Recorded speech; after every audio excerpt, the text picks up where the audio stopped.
أجمعين. اللهم صل على سيدنا محمد وعلى آل سيدنا محمد كما صليت على إبراهيم وعلى آل إبراهيم في العالمين إنك حميد مجيد. قال الله تبارك وتعالى في كلامه المجيد: أعوذ بالله من الشيطان الرجيم. بسم الله الرحمن الرحيم.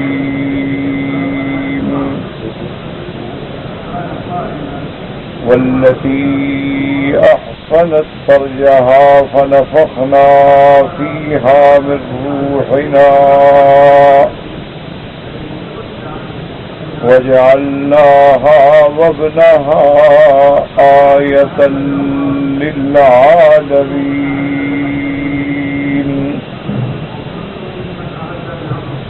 إن هذه أمتكم أمة واحدة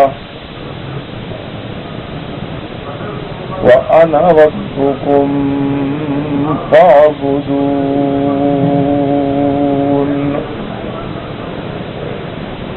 وتقطعوا أمرهم بينهم كل إلينا راجعون.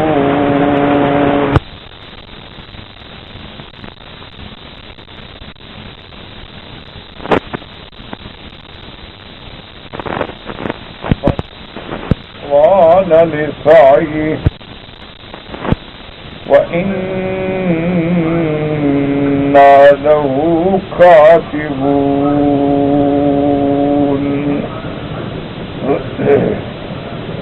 اللہ تبارک و تعالی نے سیدنا زکریا علیہ السلام کے واقعہ مبارکہ کے بعد بی بی مریم علیہ السلام کا ذکر فرمایا ہے.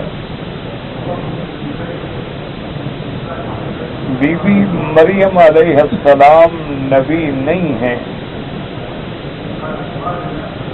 کیونکہ اللہ تبارک و تعالی نے تمام پیغمبروں، جتنے پیغمبر اور رسول بھیجے ہیں سب مرد بھیجے ہیں، کسی عورت کو نبوت نہیں ملی.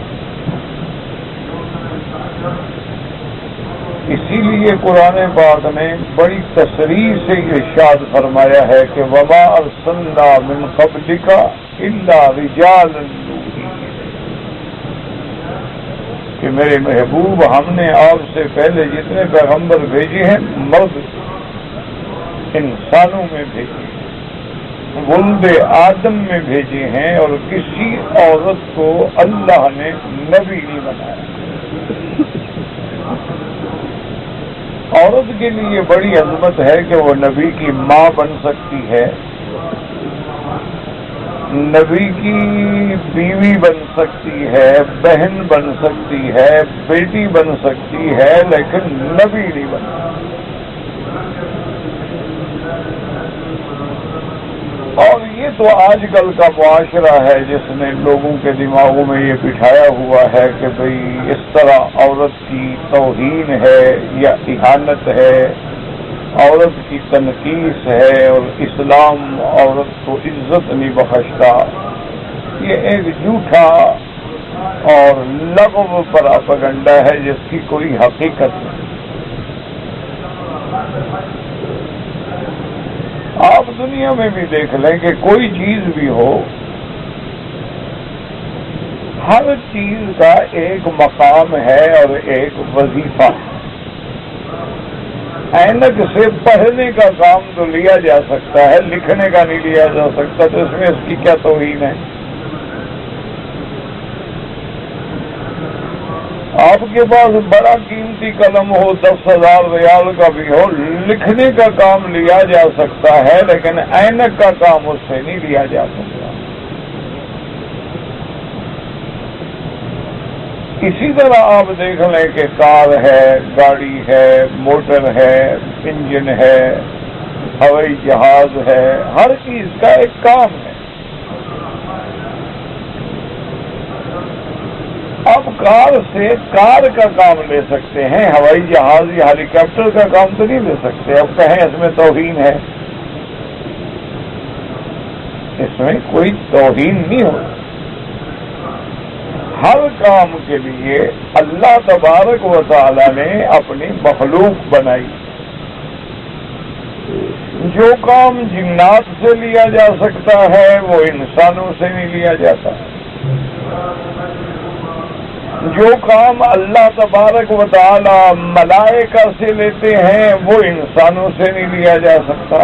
تو اس میں نہ ملائکہ کی توہین ہے نہ انسانوں کی توہین.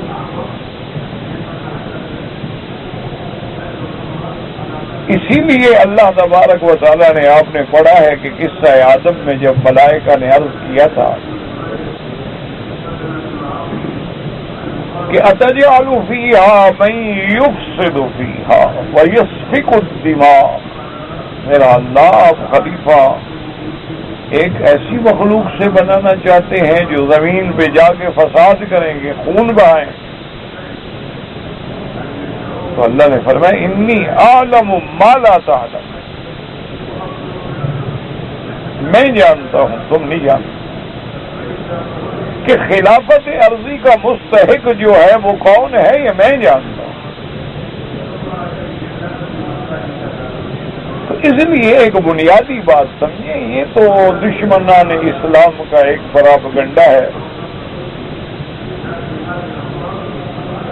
کہ جی اسلام میں عورت کا مقام نہیں ہے، اسلام نے عورت کو وہ مرتبہ نہیں بخشا ہے جو انسانوں کو بخشا ہے، جو مردوں کو بخشا ہے. یہ ایک غلط بات ہے. عورت کا الگ وظیفہ ہے، مرد کا الگ وظیفہ ہے. آپ دیکھیں کہ ساری دنیا میں بڑے سے بڑا طاقتور مرد ڈھونڈے وہ بچہ نہیں پیدا کر سکتے.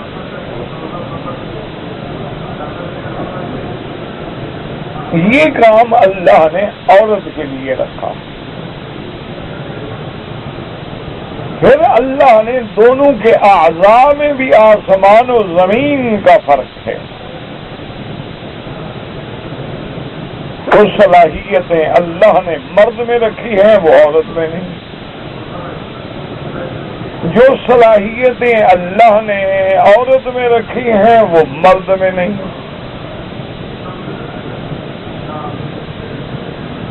اور اس کے ساتھ دیکھیں کہ جب اللہ نے عورت میں ایک ایسی بات رکھی ہے کہ اس کے لیے ہر مہینے میں کچھ ایام کے مخصوص دن ہیں،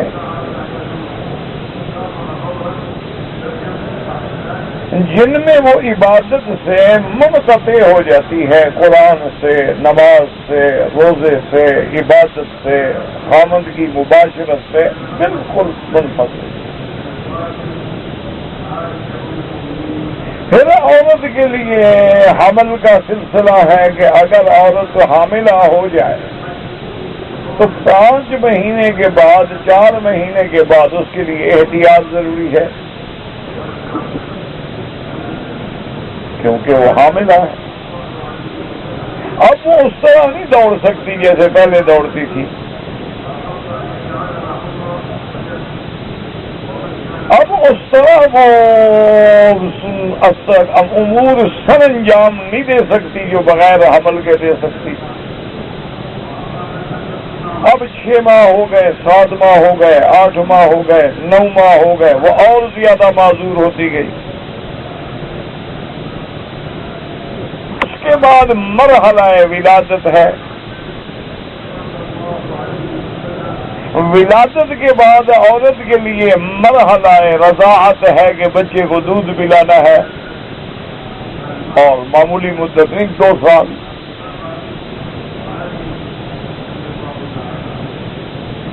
تو اگر اس پر امامت و نبوت کا بھی بوجھ رکھ دیا جاتا تو وہ کیسے سر انجام دے؟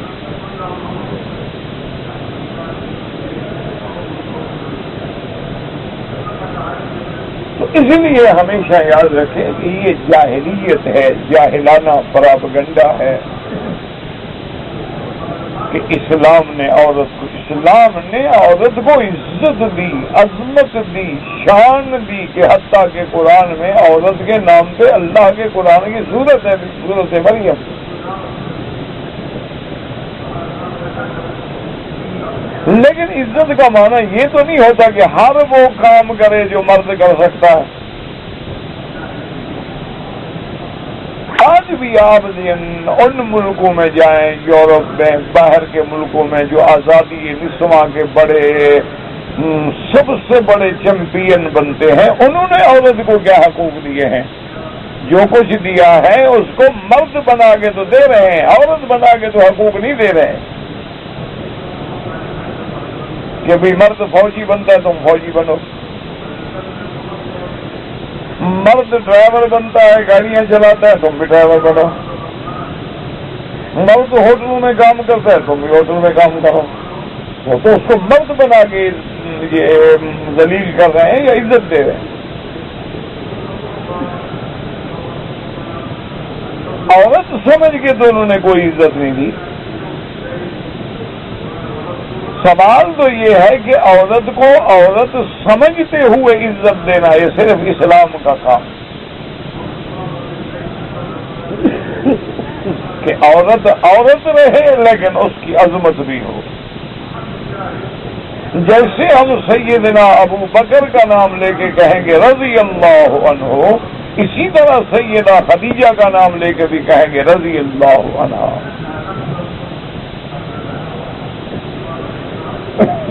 جس طرح ہم سیدنا ابو بکر رضی اللہ تعالی عنہ کو اول من صدق و آمن، کہ سب سے پہلے میرے محبوب پہ ایمان لانے والا، اسی طرح ہم اعتراف کرتے ہیں کہ اول من آمنت خدیجہ رضی اللہ تعالی عنہ۔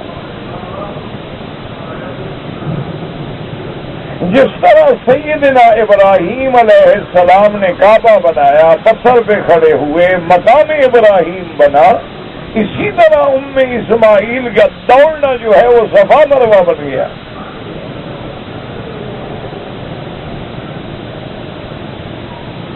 یعنی حضرت ابراہیم کے مشاعر اور شعائر کو اللہ نے جیسے زندہ رکھا، اسی طرح اسماعیل کے دوڑنے کو بھی قیامت تک زندہ رکھا۔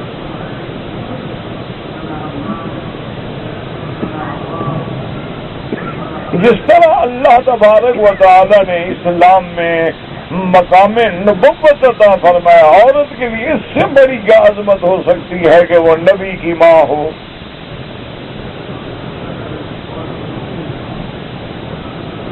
وہ نبی کی بیٹی ہو، وہ نبی کی بہن ہو، وہ اللہ کے پیغمبر کی بیوی ہو۔ تو اس لیے ہمیشہ یہ مستشرقین اسلام اور اعدائے اسلام اور اعدائے دین کے پراپگنڈے سے خائف نہ ہوا کریں۔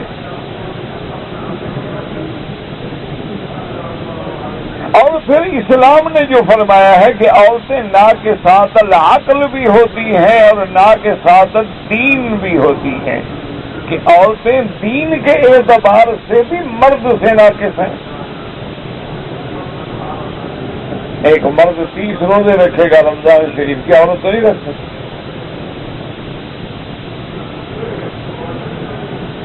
ایک مرد جو ہے مہینے میں پوری نمازیں پڑھے گا لیکن عورت تو نہیں پڑھ سکتی۔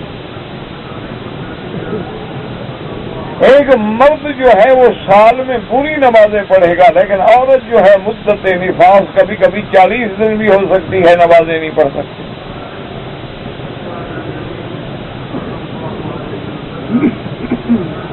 تو یہ اس کا نقصان دین ہے۔ مرد جہاد کر سکتا ہے، عورت جہاد نہیں کر سکتی۔ مرد تو اکیلا حج پہ جا سکتا ہے لیکن عورت بغیر محرم کے حج پہ نہیں جا سکتی، محرم نہ ملے سفر نہ کرے۔ آپ کے ساتھ دین، نقطہ دین تو واضح ہے۔ ناقصات العقل کا بھی حضور نے فرمایا. ناقصات العقل کا معنی یہ نہیں ہوتا ہے کہ نعوذ باللہ عورت پاگل ہوتی. معنی حضور نے فرمایا انہن یکفرن العشیرہ، فرمایا کہ عورت کی طبع میں ہے، فطرت میں ہے کہ 50 سال کی زندگی بھی گزار دو، کہے گی تم نے میرے لیے کیا کیا ہے. ایک منٹ میں ساری خدمت پہ پانی پھیر دے گی. بھائی یہ گھر ہے، جگہ ہے، اس میں تو نے کوئی گھر کیا ہے، تم نہیں رہتے ہو، میرے لیے تھوڑا ہے. بھائی میں مزدوری کر رہا ہوں، ملک چھوڑے بیٹھا ہوں، سفر کر رہا ہوں، کما رہا ہوں، پھر تو بچوں کے لیے کر، میرے لیے تھوڑا کر ہے.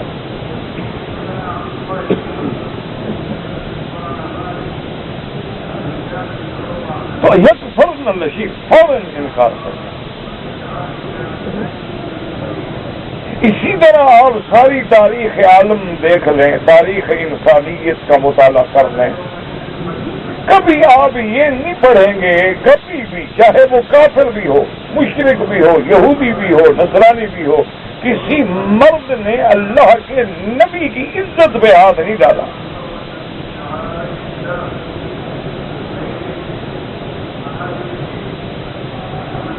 یہ تو کہتے رہے نعوذ باللہ کے دیوانے ہیں، یہ تو کہتے رہے نعوذ باللہ جادوگر ہیں، لیکن انبیاء کی ذات کی عزت و عظمت پہ کبھی کسی مرد نے ہاتھ نہیں ڈالا. ہاں لڑائی ہوئی، لڑائی تو ہوتی ہے، مردوں کی شان ہے. قتال ہوا، انبیاء شہید ہوئے، لیکن عزت پہ ہاتھ نہیں ڈالا ہے. اور اگر وہ کسی نے ڈالا ہے تو پھر یوسف کی عزت پہ امرات العزیز نے ہاتھ ڈالا ہے، عورت نے ڈالا ہے.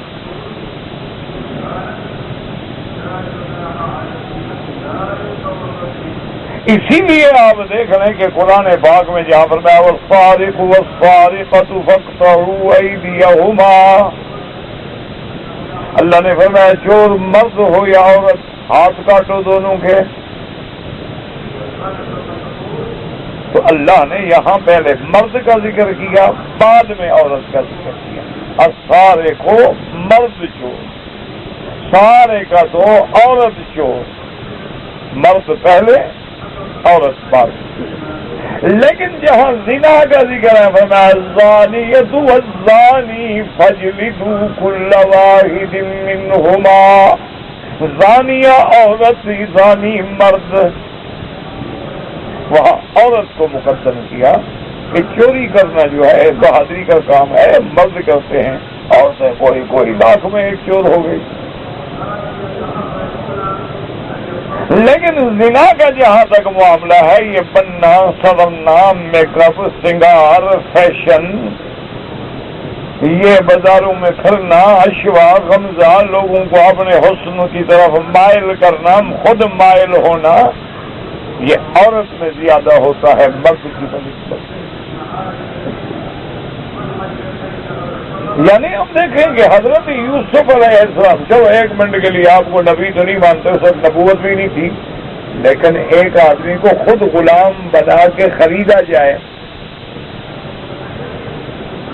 اور خریدنے والا عزیز جو ہے وہ یہ کہے کہ چلو اچھی بات ہے، بڑا اچھا بچہ ہے، ہم اس کو بیٹا بنا لیں.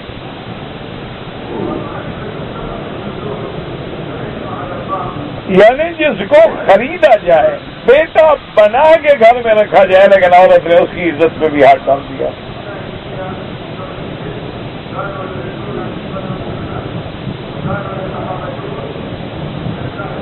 تو یہ ساری چیزیں جو ہیں وجہ کیا ہے کہ نا کے ساتھ عقل اگر صحیح ہو تو کبھی ایسا اقدام کر سکتی. باقی یہ کہہ دینا کہ دیکھو جی مثلا ملکہ سبا گزری ہے، رضیہ سلطانہ گزری ہے، کلوپیٹرا گزری ہے، فلاں گزری ہے، فلاں گزری، یہ تو چند مثالیں ہوئی نا. یعنی ایک طرف 1 کروڑ مرد ہو اور 10 عورتیں نکل آئیں تو یہ کوئی تقابل تو نہیں ہوتا.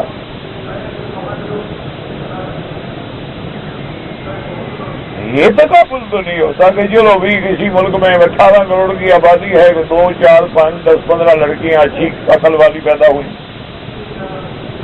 یہ کیا تقابل ہے؟ تقابل تو آپ دیکھیں نا کہ جب یہ تو 0% بھی نہیں بنتی نا بات.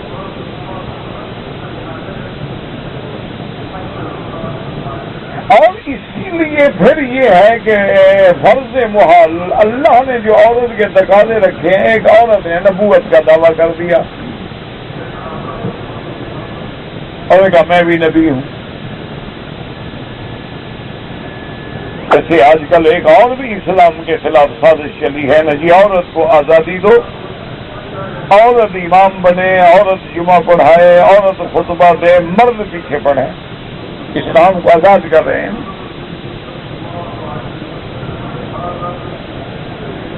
اور دشمنوں کو بتا رہے ہیں دیکھو جی ہم نے عزت دی ہے. وہ کیوں تم اتنے اپنے آپ کو کمزور سمجھتے ہو کہ تم اسلام کے بنیادی اصول بھی بدل ڈالو؟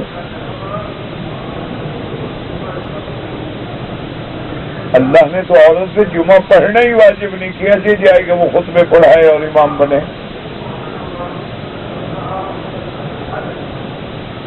اللہ نے تو عورت کو حکم نہیں دیا کہ تم مؤذن بنو، امام بنو. اللہ نے تو عورت کی آواز پر بھی ایک حجاب رکھا ہے کہ تم اتنا زور سے قرآن بھی تلاوت نہ کرو، تیری آواز کی وجہ سے کوئی فتنے میں مبتلا نہ ہو جائے.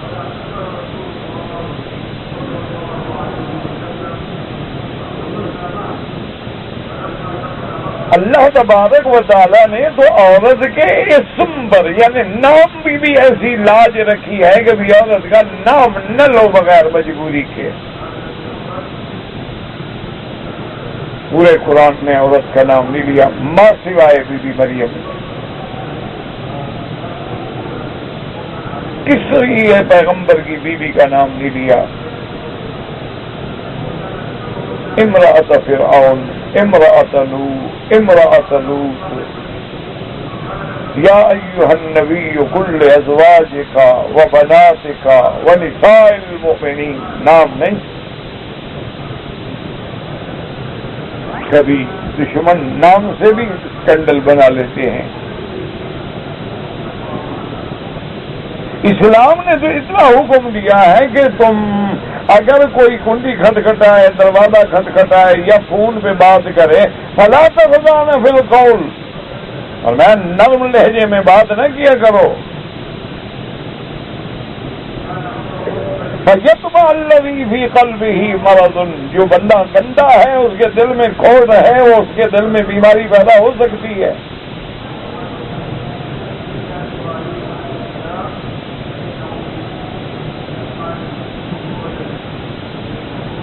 جس اسلام نے اتنی بڑی پابندی لگائی ہو وہ یہ کیسے گوارا کر سکتا ہے کہ وہ خطبہ پڑھائے اور نماز پڑھائے اور مرد پیچھے کھڑے ہوں؟ اور اس کے ساتھ یہ دیکھیں کہ حضرت آدم علیہ السلام سے لے کر یعنی آج تک نعوذ باللہ سب نے ظلم کیا کہ کسی نے عورت کو امام نہیں بنایا جمعہ کا.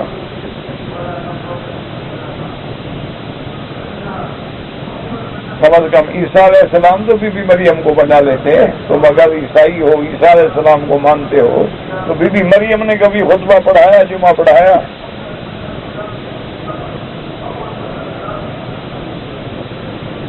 حضور صلی اللہ علیہ وسلم کی وفات کے بعد حضور کے بیٹے تو ہیں نہیں. آپ کے بیٹے تو وفات فرما گئے آپ کی زندگی میں. تو پھر سب سے زیادہ حقدار تو سیدہ فاطمہ ہے. وہ بیٹی ہے، وہ خطب کا مسئلہ تو اٹھاتی ہے لیکن اپنی خلافت کا مسئلہ تو نہیں اٹھایا کہ جی مجھے خلیفہ بناؤ، میں نبی کی وارث ہوں.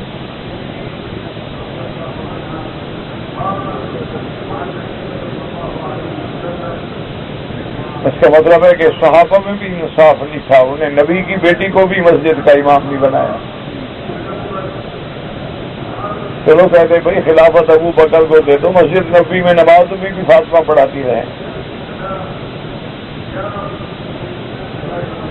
انہوں نے بھی انصاف نہیں کیا. اب تم اسلام کے ساتھ انصاف کر رہے ہو. کہتے ہیں جی اجتہاد، یہ اجتہاد ہے کہ بھئی عورت کو امام بنا دو، اجتہاد ہے. ماشاء اللہ.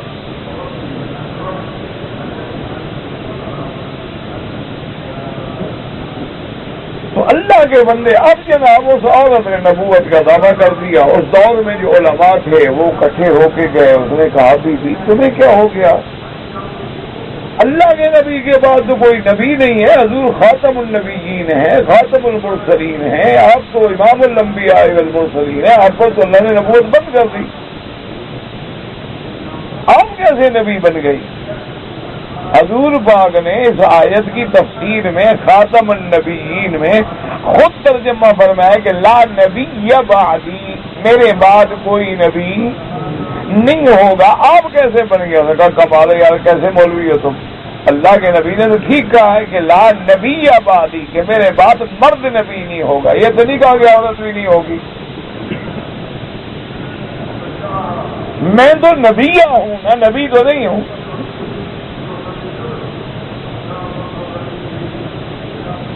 کچھ عرصے کے بعد ایک اور آدمی نے نبوت کا دعویٰ کر دیا. اس نے شادی کر لی.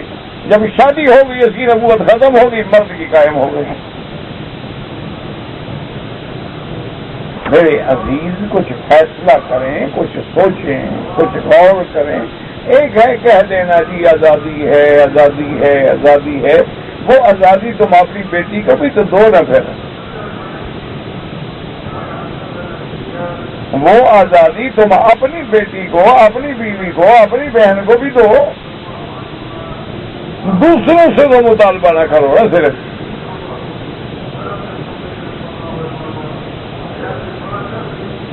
اس لیے ہمیشہ سوچیں کہ اللہ نے یہ دو ایسا تعلق بنایا ہے کہ مرد عورت کے بغیر زندگی نہیں گزار سکتا، عورت مرد کے بغیر زندگی نہیں گزار سکتی. کہ جنت جیسی خیر جگہ پہ آدم علیہ السلام کے ایناس و سکون کے لیے اللہ نے ہوا کو پیدا کیا.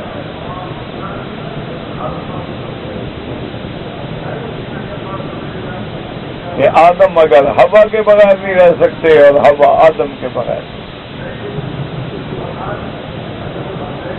اللہ تبارک و تعالیٰ نے زندگی کے معاملات جو ہیں کچھ داخلی ہوتے ہیں، کچھ خارجی ہوتے ہیں. کچھ باہر کے امور ہیں، کچھ اندر کے امور ہیں. اندر کے امور اللہ نے عورت کے ذمے لگائے، باہر کے امور اللہ نے مرد کے ذمے لگائے. تب ہی یہ معاملہ چلے گا.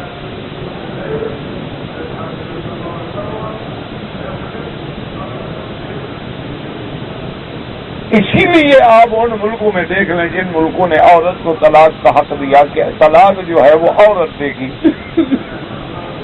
انجام دیکھ لیں کیا ہوا. اچھا، بعض ملکوں نے جناب عجیب انصاف کیا. انہوں نے کہا اگر مرد بھی طلاق دے دے، طلاق دینے کے بعد ساری زندگی جو ہے عورت کا خرچہ بھرتا رہے. دیکھو کیسا انصاف کیا ہے. یعنی بیوی اور کی بنے وہ، اس میں تو طلاق دے دی نا. ہر دوسرے کا بات کرے، خرچ یہ دیتا ہے. کتنا احترام ہو رہا ہے. عقل کے فیصلے دیکھ لیں. اسی لیے ان کی اسٹیٹس، بعض اسٹیٹ ایسی ہوتی ہیں جہاں نکاح طلاق میں کچھ نرمی ہے، لوگ اپنی ریاستیں چھوڑ کے پھر ان ریاستوں میں آ کے نکاح کرتے ہیں کہ کل کو جان چھڑانی پڑے تو جان تو چھڑوا سکیں. ورنہ وہاں تو نہ نکاح آسان نہ طلاق آسان، کہ طلاق دینے کے بعد بھی خرچ کے ذمہ دار ہو. اچھا، عجیب بات ہے کہ بیٹا 18 سال کا ہو جائے، بیٹی 18 سال کی ہو جائے تو باپ خرچ کا ذمہ دار نہیں ہے. بیوی کو طلاق بھی ہو جائے تو خرچ دیتے رہو. وہ کیسا عقل ہے، کیسا انصاف ہے. 18 سال تک تو پابند ہیں آپ کے اپنی بیٹی اور بیٹے کو آپ خرچہ دیں.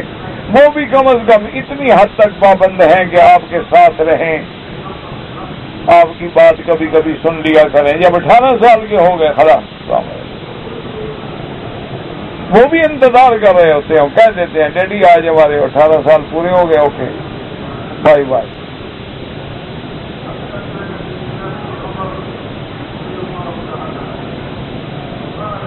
کیسا عقل ہے ماشاءاللہ. گھڑی پرانی ملے تو 1000 ریال والی بھی 1 لاکھ میں خرید لو. کیوں؟ کہتے ہیں جی اینٹیک ہے. کوئی پینٹنگز مل جائے, کوئی دروازہ مل جائے, لکڑی کا کام ہوا ہے, پرانا ہے, وہ اعلیٰ سے اعلیٰ قیمت میں خرید لو. یہ باہر کے جب یورپین سیاح آتے ہیں نا, انگریز آتے ہیں, تو آپ کے ملکوں میں بہت لوگ پھر ان کو بے وقوف بناتے ہیں. یہ کیا ہے؟ انہوں نے کہا جی یہ کنگھی, اور پرانی شرانی کنگھی ڈھونڈ کے رکھ لیتے ہیں. تو کیا انہوں نے کہا اس سے تو ملکہ نور جہاں اپنی زلفیں سنوارا کرتی تھی, وہ جناب 2000 کی خریدیں گے. یہ کیا ہے؟ انہوں نے کہا جناب یہ خنجر یہ تو عالمگیر اورنگزیب اپنے پاس رکھتے ہیں. انہوں نے کہا چاہیے 2 لاکھ میں لے لیں. یعنی جتنی پرانی چیز ہوتی جائے گی ان کے نزدیک اینٹیک اور قیمتی ہوتی جائے گی. لیکن باپ بوڑھا ہو کے پرانا ہو جائے تو اولڈ ہاؤس میں پھینک دو. دیکھو کیسا عقل ہے. ماں بوڑھی ہو گئی ہے, باپ بوڑھا ہو گیا, کہا ٹھیک ہے تنگ کرتے ہیں, چھوڑو, اولڈ ہاؤسز بنے ہوئے ہیں وہاں ان کے لیے رہنے کھانے کا پینے کا, ہم کرسمس پہ کارڈ بھیج دیا کریں گے بس.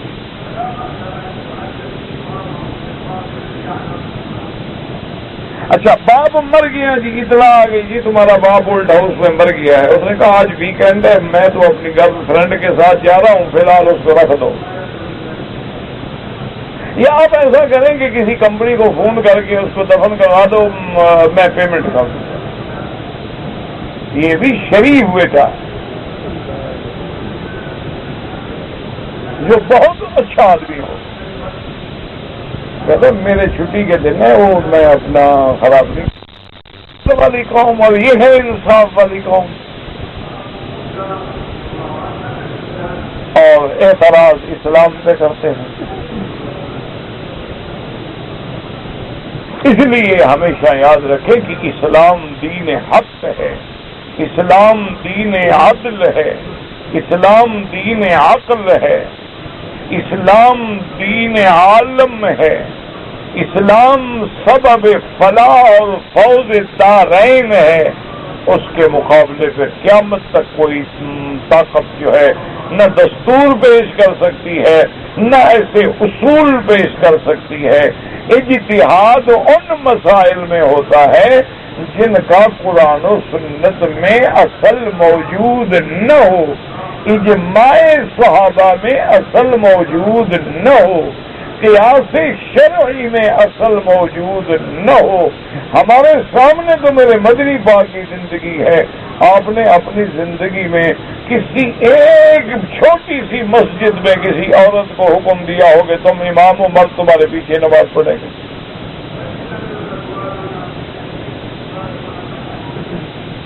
تو خلفاء راشدین کا دور ہے, اجماع صحابہ کا دور ہے. کسی ایک جگہ ثابت کریں. اسلام کو مسخ نہ کرو, اسلام میں تحریف نہ کرو, اسلام میں ایسی تبدیلی نہ کرو جو اسلام کی بنیاد کے خلاف ہو جائے. اجتہاد ان مسائل میں ہوتا ہے جو آج امت کو درپیش آ رہے ہیں. مثلا ٹیسٹ ٹیوب بیبی ہے, ایک نئی بات پیش آ گئی. بلڈ ایک دوسرے کا جو تبدیل کرتے ہیں خون, ایک نئی چیز پیش آ گئی. آدمی دل کے آپریشن کرتے ہیں اور والو جو ہیں وہ پلاسٹک سے بھی ہوتے ہیں اور گائے سے بھی ہوتے ہیں اور خنزیر کے بھی ہوتے ہیں. ایک نئی صورت پیش آ گئی, کیونکہ اس وقت ہارٹ اوپر سرجری نہیں تھی. ان میں علماء بیٹھیں گے, غور کریں گے, اجتہاد کریں گے, قرآن و سنت کی روشنی میں ڈھونڈیں گے, ایسی مثالیں پہ نظر دوڑائیں گے. کوئی ایسا کوئی واقعہ ہے جس پہ ہم قیاس کر دیں؟ اس کی چھوٹی سی مثال, مثلا انہوں نے کہا جی خون تبدیل کیا جاتا ہے. اس کا دلیل انہوں نے کہا اگر ایک عورت دوسرے کے بچے کو دودھ پلا سکتی ہے تو دودھ بھی تو آخر پر جا کے خون بنتا ہے. اگر دوسری عورت کو دوسرے بچے کو دودھ پلانا جائز ہے دوسرے کا خون لینا بھی جائز. تو اصل مسئلہ تو مل گیا قرآن سے دودھ پلانے والا. اس پہ انہوں نے اجتہاد کر کے قیاس شرعی کر لیا, بنیاد مل گئی, مسئلہ حل ہو گیا.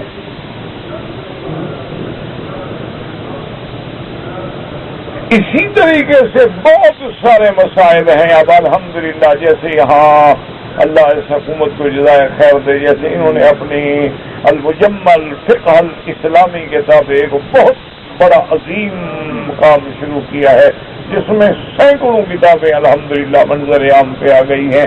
اور اسی طرح انڈیا میں شیخ مجاہد الاسلام قاسمی رحمۃ اللہ علیہ نے فقہ اکیڈمی کی بنیاد رکھی.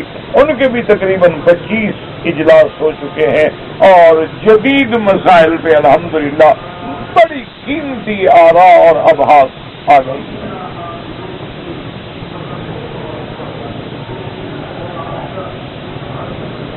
اس لیے ہمیشہ یاد رکھیں, یعنی کہ جو کہتا جائے بس آپ کا اچھا جی ٹھیک ہے, کیونکہ وہ اس پہ وہ کسی پہ خوش نہیں ہوں گے. یہ بات بھول جائیں آپ, یہ بات آپ بھول جائیں کہ اگر ہم پردہ اتار دیں گے عورتوں کا اور عورتوں کو اسکلٹ پہنا کے ہم چلائیں گے تو خوش ہو جائیں گے, کہیں گے ہاں ماشاءاللہ یہ بھی بڑے اب مسیح القلب ہو گئے. بالکل کبھی بھی نہیں. وَلَن تَرْضَ عَنْكَ الْيَهُودُ وَلَا النَّصَارَىٰ حَتَّىٰ تَتَّبِعَ مِلَّتَهُمْ. اللہ نے فرمایا میرا مدنی آپ اپنی امت کو بتا دیں کہ یہود و نصارہ کبھی تم سے راضی نہیں ہو سکتے جب تک کہ تم اپنا دین چھوڑ کے ان کی ملت پہ اختیار نہ کر لو. پھر اتنا خوش کرنا ہے, ٹھیک ہے یہودی بن جائے نصرانی بن جائے, اللہ کا کوئی نقصان نہیں, لیکن خدا کے لیے اسلام کو معاف کریں, اسلام پہ ظلم نہ کریں. اگر وہ کہیں بھائی شری کانڈا استعمال کر رہی, اب اس میں دین نہیں ملا ہوا نہ, افضل یہ ہے ہاتھ سے کھاؤ جائز ہے کوئی بات نہیں, لیکن جب افضل پہ عمل ہو سکتا ہے تو پھر آدمی آخر کیوں چھوڑے. اور بعض چیزیں ایسی ہیں ہاتھ سے نہیں کھائی جا سکتی, ٹھیک ہے کوئی بات نہیں. اسلام میں ہے کہ اگر مجبوری ہے تو کھڑے ہو کے پیشاب کر سکتے ہو, لیکن مجبوری نہیں تو کیوں کھڑے ہوں.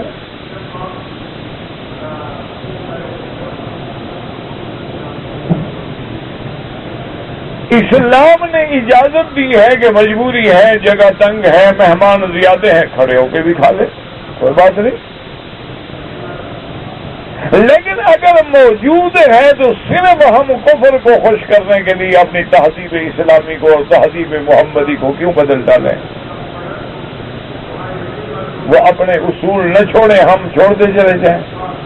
وہ اپنے روایات نہ بدلیں, ہم چھوڑتے چلے جائیں.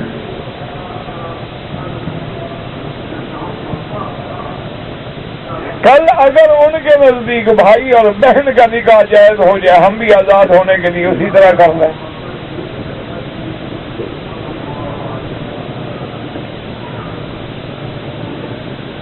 یہ بات نہیں, اسلام ہے. اگر اس کو قبول کرنا ہے تو پھر اسلام کو تمام اصول و مبادیات و احکام و حدود کے ساتھ ہی قبول کرنا ہوگا, اور ہمیں ایمان رکھنا ہوگا کہ اللہ کا ہر فیصلہ حق ہے. اب اس لیے بی بی مریم کا ذکر آیا. وجہ کیا ہے کہ حضرت زکریا کے ساتھ بی بی مریم کا قصہ جڑا, کیونکہ بی بی مریم کی تربیت کرنے والے کون ہیں؟ حضرت زکریا. بی بی مریم کے رزق کو دیکھ کے اپنے لیے دعا مانگنے والے کون ہیں؟ حضرت زکریا. بی بی مریم کو اللہ نے جیسے بغیر شوہر کے بچہ دیا, حضرت زکریا کو بھی بڑھاپے میں اللہ نے اولاد دی جب وہ اولاد کے قابل نہیں رہے تھے. بی بی مریم کو اللہ نے کنواری رکھتے ہوئے بغیر شوہر کے, بغیر نکاح کے اولاد بھی اسی طرح اللہ پاک نے حضرت زکریا کی بوڑھی بیوی جو بانجھ ہو چکی تھی 90 سال کی عمر میں پہنچ چکی تھی، اس کو ٹھیک کر دیا اولاد نے بھی۔ اس لیے یہ قصہ مبارک جو تھا ایک دوسرے سے جڑا ہوا ہے، مربوط ہے، اسی لیے سورت آل عمران میں بھی اس کی تفصیل موجود ہے، اسی طرح اسراء میں بھی ہے، اور اسی طرح سورت انبیاء میں بھی ہے۔ اسلام کے نزدیک سب سے بڑی چیز جو ہے وہ عفت ہے، وہ شرافت ہے، وہ عزت ہے، یعنی سب سے عورت کی مقام کیا ہے کہ اس کا دامن جو ہے عزت کا محفوظ ہے۔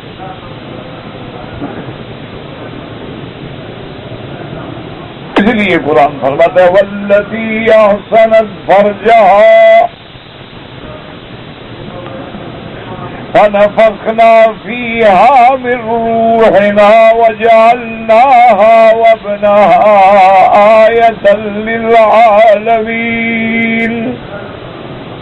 اللہ نے فرمایا کہ وہ بیوی، دیکھو یہاں نام نہیں لیا لیکن دوسری جگہ نام ہے، وَاذْكُرْ فِي الْكِتَابِ مَرْيَمَ،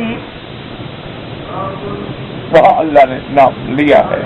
اور عیسیٰ علیہ السلام بھی چونکہ والد نہیں ہے، نسبت ماں کی طرف ہے، تو عیسیٰ ابن مریم یا عیسیٰ ابن مریم یا عیسیٰ ابن مریم۔ اللہ نے فرمایا کہ وہ بیوی جس نے اپنی جان کو محفوظ رکھا، جس نے اپنی عزت عصمت کی حفاظت کی، نہ تو کسی نے اس کو بغیر نکاح کے ہاتھ لگایا، نہ کسی نے نکاح سے ہاتھ لگایا، بیوی ایسی پاک۔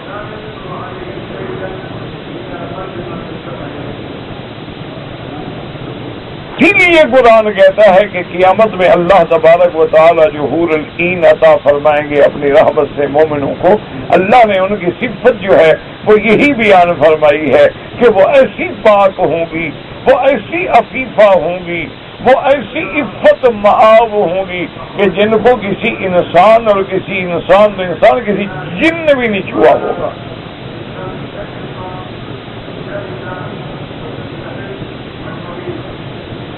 عورت کا مقام ہی یہی ہے کہ اس پر نظر پڑے تو باپ کی پڑے، نظر پڑے تو بھائی کی پڑے، نظر پڑے تو بیٹے کی پڑے، نظر پڑے تو شوہر کی پڑے، اور اس کی عزت و عصمت کا محافظ بھی شوہر ہے اور حق بھی شوہر کا۔ اس لیے اللہ نے اس کی شان بیان کی کہ بی بی مریم وہ جس نے اپنے آپ کو قابو میں رکھا۔ احسنت اصل حسن حسین سے ہے نا، قلعہ بند، کوئی آدمی جب قلعے میں بند ہو جاتا ہے محفوظ ہو جاتا ہے، اس طرح اس نے اپنی عفت کو گویا کہ قلعہ بند رکھا، محفوظ رکھا۔ پھر ہم نے حضرت ابراہیم علیہ السلام کے ذریعے ان میں روح پھونکا، ان کو بیٹا دیا۔ وَجَعَلْنَاهَا وَإِبْنَهَا آيَةً لِلْعَالَمِينَ۔ اللہ نے فرمایا ہم نے خود بی بی مریم کو بھی، اس کے بیٹے کو بھی تمام عالم کے لیے ایک نشانی بنایا قدرت کی کہ دیکھو میرا کمال قدرت، کہ میں اگر چاہوں تو آدم کو بغیر باپ اور ماں کے پیدا کر دوں، میں اگر چاہوں تو حوا کو آدم سے پیدا کر دوں، میں اگر چاہوں تو بی بی مریم سے بغیر شوہر کے عیسیٰ کو پیدا کر دوں، میں اگر چاہوں تو کن سے ملائکہ پیدا کر دوں، میں اگر چاہوں تو کن سے ساری مخلوق پیدا کر دوں۔ اللہ نے ان کو اپنی قدرت کے لیے ایک عظیم نشانی بنا دیا کہ غور کرو اور دیکھو اور اللہ کی قدرت کو پہچان۔ اب مفسر رحمۃ اللہ علیہ فرماتے ہیں ہاکذا یذکر تعالی قصۃ مریم وابنہا عیسیٰ علیہم السلام۔ اسی طرح اللہ نے بی بی مریم اور ان کے بیٹے حضرت عیسیٰ علیہ السلام کے قصے کو مقرونۃ بقصۃ زکریا و ابنہ یحییٰ علیہم السلام۔ اللہ پاک نے بی بی مریم ان کے بیٹے حضرت عیسیٰ کے قصے کو بھی حضرت زکریا اور ان کے بیٹے حضرت یحییٰ کے قصے کے ساتھ ملا کے ذکر کیا ہے۔ فَيَذْكُرُ أَوَّلًا قِصَّةَ زَكَرِيَّا، پہلے اللہ نے حضرت زکریا علیہ السلام کا قصہ ذکر کیا. ثُمَّ يَتْبَعُهَا بِقِصَّةِ مریم، پھر اس کے بعد بی بی مریم کا قصہ ذکر کیا. کیوں؟ لِأَنَّ تِلْكَ مَرْبُوطَةٌ بِهَٰذِهِ، گویا کہ یہ دونوں قصے ایک دوسرے سے جڑے ہوئے ہیں. فَإِنَّ إِيجَادَ وَلْدٍ مِّن شَيْخٍ كَبِيرٍ قَدْ طَالَ فِي السِّنِّ، وہاں بھی اللہ نے ایک ایسے بوڑھے انسان سے جو بالکل آخری عمر میں پہنچ چکے تھے اس کو اولاد پیدا کی. وَمِنْ امْرَأَةٍ عَجُوزٍ، آخر ایک بوڑھی عورت جو بوڑھی بھی ہو گئی اور باج بھی ہو گئی، جو اور لم تکن تلد فی حال شباب، آج جب جوان تھی تو کوئی اولاد نہ ہوئی، اللہ نے بڑھاپے میں اولاد پیدا کر دی.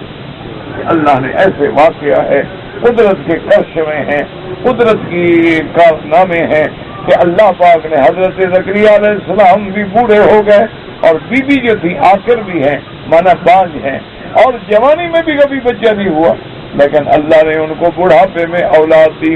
ثم یذکر قصۃ مریم وہی عاجب، اور پھر اس کے بعد اللہ نے بی بی مریم کا قصہ ذکر کیا، وہ پہلے سے بھی زیادہ عجیب قصہ ہے. وَإِنَّهَا إِيجَادُ وَلَدٍ مِّنْ أُنثَىٰ بِلَا ذَكُورٍ، ایک عورت سے اللہ نے بغیر مرد کے حضرت عیسیٰ علیہ السلام کو پیدا فرمایا. ہاکذا وقافی صورت آل عمران، اسی طرح یہ قصہ صورت آل عمران میں بھی ہے، صورت مریم میں بھی ہے.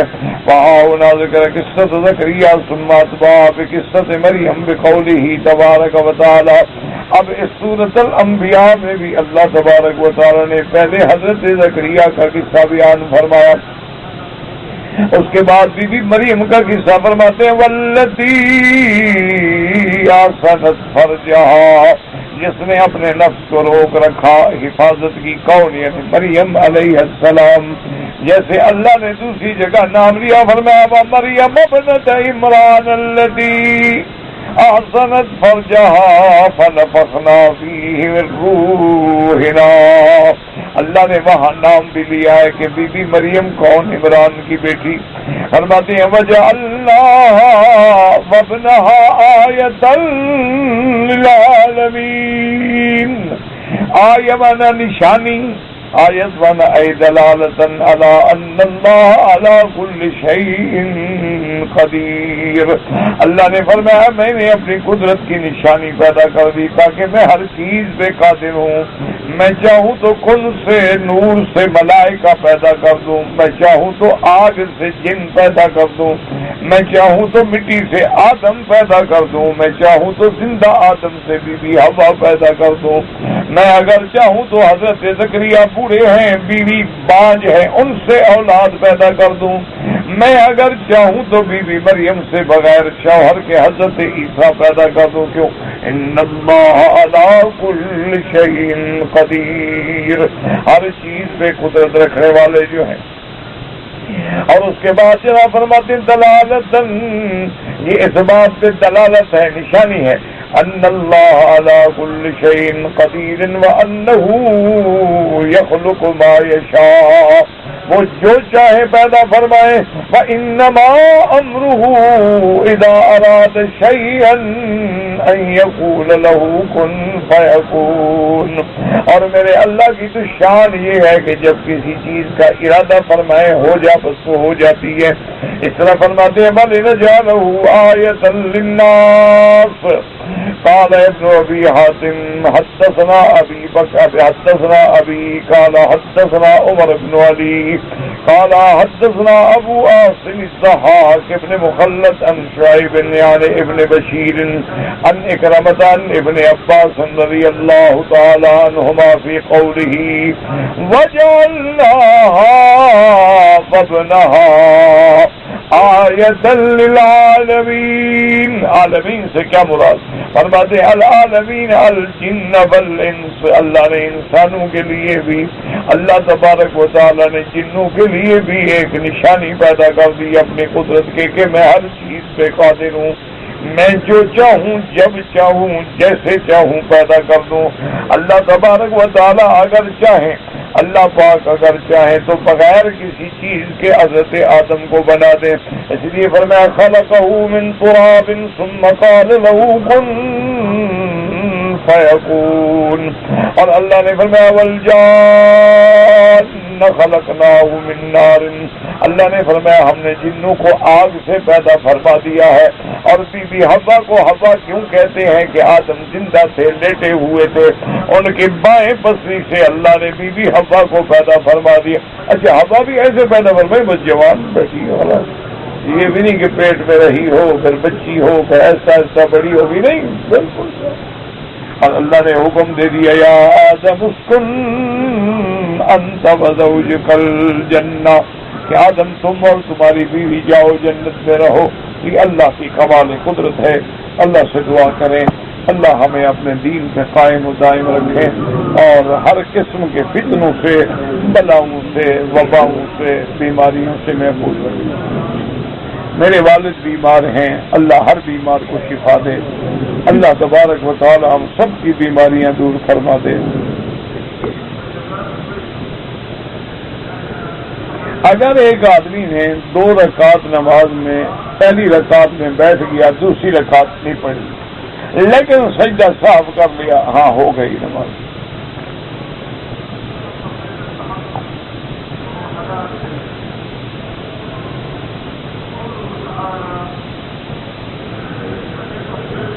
اگر دم میں ہے نا میرا بھائی تو وہ پیسے نہیں دیے جا سکتے, لازماً دم دینا ہوگا, بکری بھی پہ کرنا ہوگا. یہ تو پھر ہم اپنا عقل لڑا رہے ہیں نا, ورنہ حضور جیسے رحمت للعالمین نہ فرماتے تھے بھی دم نہ دو, پیسے دے دو. بعض چیزیں ایسی ہیں جن میں ہمیں اختیار ہے, چاہیں تو ہم دم دیں, چاہیں تو ہم روزہ رکھیں, چاہیں تو ہم صدقہ و خیرات کریں.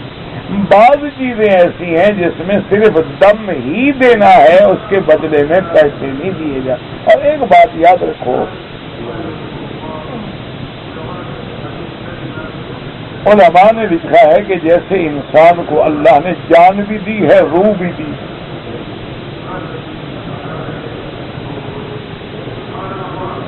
تو یہ اللہ کی حکمت ہے کہ کبھی کبھی حکم دیتے ہیں قربانی کرو, کبھی حکم دیتے ہیں دم شکر ہے, دم تمتع ہے, دم قران ہے, دم جبر ہے, تاکہ روح والی چیز بھی قربان ہو, تاکہ دونوں کی طرف سے صدقہ ادا ہو جائے.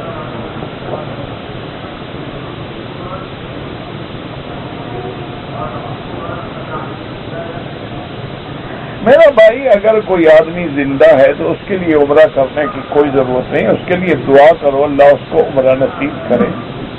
البتہ فقہا نے اجازت یہ دی ہے کہ تم عمرہ اپنے لیے کرو, لیکن جب کر لو فارغ ہو جاؤ, دعا کرو کہ اللہ اس کا ثواب فلاں وہ دے دے, تو اللہ قادر ہے کہ ثواب عطا فرما دے.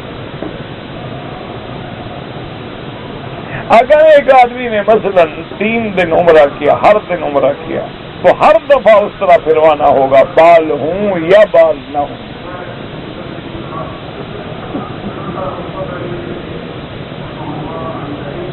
حضرت یوسف علیہ السلام کتنا عرصہ کنویں میں رہے اللہ عالم, جب قرآن نے نہیں بتایا تو میں کہاں سے ڈھونڈوں. تو تم دن گن کے چلو فرض فال پر 1 دن رہے یا 2 دن رہے, کیا ہو جائے گا. جس چیز کا فائدہ ہو اللہ وہ ذکر فرماتے ہیں, جس چیز کا ہمارے دین دنیا سے کوئی تعلق نہ ہو وہ اللہ ذکر ہی نہیں فرماتے. بس اللہ نے قرآن میں فرمایا کہ القاہ فی غیابت الجب, انہوں نے ان کو کنویں میں ڈالا, اس کے بعد قافلہ آیا نکالا, کتنے دن رہے اللہ عالم. جب اللہ نے قرآن میں ذکر نہیں فرمایا, میرے محبوب رحمت دو عالم نے کسی صحیح حدیث میں نہیں فرمایا, تو مولوی کا دماغ خراب ہے کہ ڈھونڈتا رہے. تمہارا دماغ خراب ہو تو ہو, اللہ ہمارے دماغ کو تو بچائے. ہاں بتاؤ جی کنویں میں کتنے دن رہے, عجیب بات, بڑا مسئلہ ڈھونڈا ہے بیچارہ. اچھا حالت یہ ہے کہ السلام علینا سے کیا مراد ہے, ہم پر سلام ہو اور کیا مراد, عجیب بات. جس کو علینا علیکہ کا پتہ نہیں ہے وہ یوسف علیہ السلام کے کنویں کے دن ڈھونڈ رہا. اب بات کرو کہتے ہیں جی مکی صاحب ناراض ہو جاتے ہیں. مجھے بتاؤ میرا بھائی یہ باتیں ہیں اسرائیلی روایات میں جیسے آیا کسی نے لکھا کہ حضرت ابراہیم علیہ السلام 8 دن آگ میں رہے, کسی نے لکھا 15 دن رہے, کسی نے لکھا 40. بھائی جب قرآن نے ذکر نہیں فرمایا ہے تو ہمیں مغز کھپانے کی ضرورت کیا ہے؟ اس کا نتیجہ کیا نکلتا ہے کہ ایک روایت میں آیا مثلا 40 دن, ایک میں آیا 15 دن, ایک میں آیا 8 دن. جب انگریز پڑھے گا وہ کہے گا یار جھوٹے لوگ ہیں, کیا ان کی تو کوئی بات نہیں سچی نہیں. کوئی کہتا ہے 8 دن, کوئی کہتا ہے 40 دن, کوئی کہتا ہے یہ کوئی بندے ہیں, انسان ہے یہ. اس لیے جب قرآن نے ذکر نہیں کیا تو میں ڈھونڈنے کی ضرورت ہی نہیں ہے. بس اللہ فرماتے آگ میں ڈالا گیا, ہم نے آگ کو حکم دیا کہ آپ پر برد و سلام بن جاؤ. کتنے دن رہے اللہ عالم. بلا وجہ تم جب غلط روایت نہیں کرو گے تو اسلام پر جھوٹے الزام لگانے کا سبب نہیں بنو گے. بناؤ گے تو پھر وہ تو پھر 3 باتوں میں ایک تو غلط ہوگی نا, یا 40 دن غلط تو پھر 8 دن صحیح, 8 دن غلط تو 40 دن صحیح, کوئی ایک تو غلط ہوگی نا. یہی تو موقع تم دشمن کو فراہم کرتے ہو اور وہ اسلام کی مذاق بناتے ہیں. سیدھی بات کرو بھی قرآن میں نہیں ہے, نہیں ختم. اور پھر اگر ہمیں پتہ لگ بھی جائے ہمارا کیا فائدہ ہے؟ ایک گھڑی بھی آگ میں رہنا کو معمولی بات ہے, دن تو چھوڑو. ایک گھنٹہ آگ میں رہنا کو معمولی بات ہے. تو اللہ نے اپنی قدرت کا ذکر فرما دیا. جو ذکر فرمایا 4000 سال پہلے کی بات ہے. اور پھر ہم ڈھونڈیں تو آخر کیوں ڈھونڈیں, فائدہ کیا ہے ہمیں؟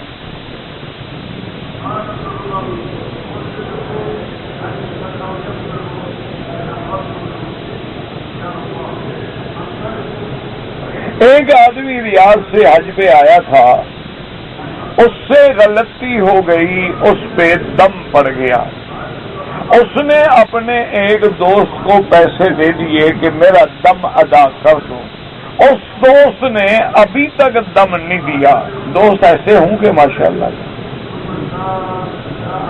دوست ماشاءاللہ کیسا کیسا خیر خواہ دوست ہے, اس پہ دم پڑی ہوئی ہے, وہ ذمہ داری کرتا ہے. تو اب مجھے بتاؤ کہ میں کیا کروں, تمہارے ساتھ چلوں اس کے گھر؟ ہاں مجھے بتاؤ, منت کریں چل کے, یا جس کی دم دوست کھا جائیں وہ مولوی مکی ادا کریں؟ آپ فیصلہ کریں. یہ کوئی مسئلہ ہے جو آپ نے مجھ سے پوچھنا؟ نہیں دیتا اللہ حیا دے, اللہ ہدایت دے. دعا کرو.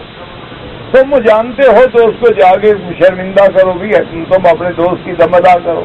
میں کیا کروں اس میں؟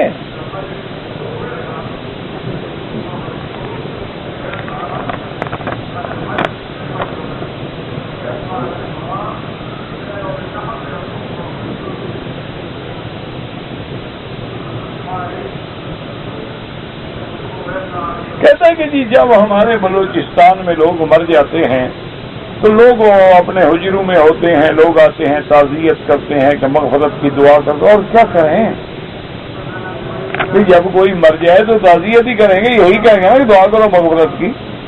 باقی ضروری نہیں ہوتا کہ ہاتھ اٹھاؤ نہ اٹھاؤ. عزم اللہ اجر کا جو ہم کہتے ہیں یہ دعا ہے نا, انا للہ و انا الیہ راجعون, یہ دعا ہے. اللہم اغفر ورحم ہو, یا اللہ اس کے درجات بلند کرے, دعا ہے. وہ ضروری نہیں ہوتا کہ ہر وقت ہاتھ اٹھائیں. زبان سے کہہ دی, ہاتھ اٹھا کے کر دی, بغیر ہاتھ اٹھا کے کر دی, کوئی مسئلہ نہیں.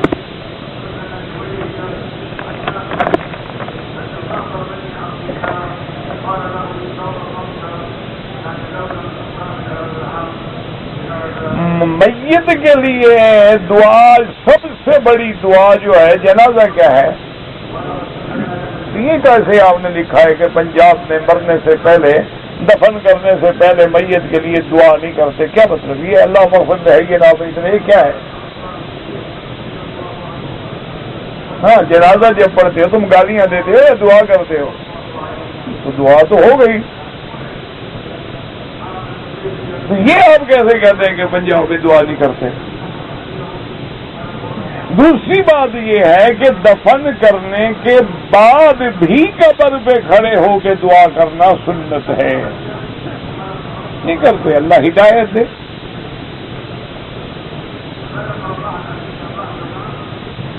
یا اللہ یا محمد یا حرف ندا ہے اور ندا صرف اللہ کو کی جاتی ہے، لہذا اللہ کے ساتھ تو لکھ سکتے ہیں یا اللہ، لیکن اللہ کے سوا کسی غیر کے ساتھ حرف ندا نہیں لگایا جاتا.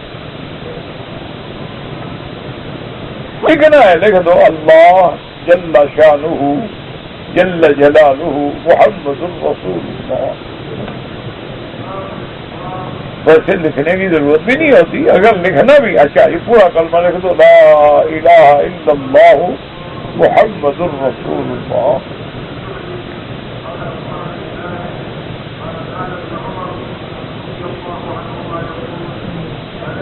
مونچھیں کٹوانا تو سنت ہے، داڑھی منڈوانا گناہ کبیرہ ہے، کٹانے والا یا منڈانے والا فاسق و فاجر ہو جاتا ہے. باقی تمہاری مرضی، ہم نے تو مسئلہ بتلانا ہے. ایک دفعہ پہلی دفعہ منڈائے تو صغیرہ ہے، جب بار بار منڈائے گا تو صغیرے کا تکرار جو ہے اس کو کبیرہ بنا دیتا ہے. نماز کے بعد کوئی ضروری نہیں ہوتا کہ اجتماعی دعا مانگے، ہر آدمی دعا مانگے. اب سب میں 100 آدمی بیٹھے، ہر آدمی مانگ رہا ہے تو یہ بھی تو اجتماعی ہے نا. یہ ضروری نہیں ہوتا کہ ایک آدمی ہاتھ اٹھائے دوسرے آمین کہیں. اور نہ کوئی ایسی سختی ہے کہ آدمی اسی پہ جنگیں لڑتا رہے اور اسی پہ لڑائیاں لڑتا رہے. کبھی مانگ لیا، کبھی نہ مانگا، کبھی الگ مانگ لی، کبھی ہاتھ اٹھا لیے، کبھی نہ اٹھائے. یہ کوئی لڑائی والے مسئلے نہیں ہیں. 1400 سال گزر گئے، خدا کے لیے رحم کرو حضور کی امت سے. ڈیوٹی پہ آیا تھا ریاض سے، تو کمپنی کے کام کے لیے مزدلفہ گئے. صبح ہم 10 بجے مزدلفہ پہنچے. مغرب کو پھر ہم مسجد عائشہ سے احرام باندھ کے حرم آئے. پھر ہم نے حج کا ٹھیک ہے انشاءاللہ. لوگ جو ہیں جی ذی الحجہ کو ریاض سے آئے، احرام باندھا، لیکن چوکی پر ہمیں واپس کر دیا گیا. پھر ہم نے کوشش کی نہیں آنے دیا. پھر ہم نے احرام اتار دیے. مکے میں آ کے احرام باندھ کے مسجد عائشہ سے عمرہ کیا. دم پڑ گئی. بلڈنگ کے اندر امام کعبہ کی اقتداء میں نماز پڑھتے ہیں. اگر اگلی صفیں نظر آ رہی ہیں تو نماز ہو جائے گی. اگر صفیں بھی نظر نہیں آتی ہیں تو نماز نہیں ہوگی. یا یہ صفیں حرم کی بلڈنگ کے ساتھ مل جائیں تو پھر بھی نماز ہو جائے گی، نہ ملے تو پھر نماز نہیں ہوگی. ویسے کوشش کیا کرو حرم میں آ کے نماز پڑھو. یہ نہیں کہ جہاں مرضی آئے کھڑے ہو گیا، ایک فرض اتارنا ہے، جان چھڑانی ہے، یوں نہ کیا کرو. صفوں کے ساتھ اتصال ضروری ہے. امام کے ساتھ نماز پڑھی لیکن ایک رکعت میری بچ گئی. لیکن جب امام نے سلام پھیرا تو میں نے بھی امام کے ساتھ سلام پھیر دیا. لیکن سلام پھیرنے کے بعد کھڑے ہو کے تم نے ایک رکعت پوری کر لی، تمہاری نماز ٹھیک ہو گئی. سلام پھیر کے تم نے ایک رکعت پوری نہیں کی تو اب ساری نماز دوبارہ پڑھو، کیونکہ تم نے ایک رکعت چھوڑ دی ہے. صرف سلام کیا لیکن بات نہیں کی، کھڑے ہو کے ایک رکعت پوری کر لی تو نماز صحیح ہو. اگر تم نے وہ چوتھی رکعت پوری نہیں کی اور امام بھی سلام پھیر گیا، تم بھی سلام پھیر کے چلے گئے، تو پھر آپ کو دوبارہ ساری نماز ادا کرنی ہوگی. ربنا تقبل منا انك انت السميع العليم وتب علينا انك انت التواب الرحيم. اللهم اجعل لنا وللمسلمين من كل هم فرجا ومن كل ضيق مخرجا ومن كل بلاء عافيا. سبحان ربك رب العزة عما يصفون وسلام على المرسلين والحمد لله رب العالمين. اللهم صل على سيدنا محمد وعلى آل سيدنا محمد كما صليت على إبراهيم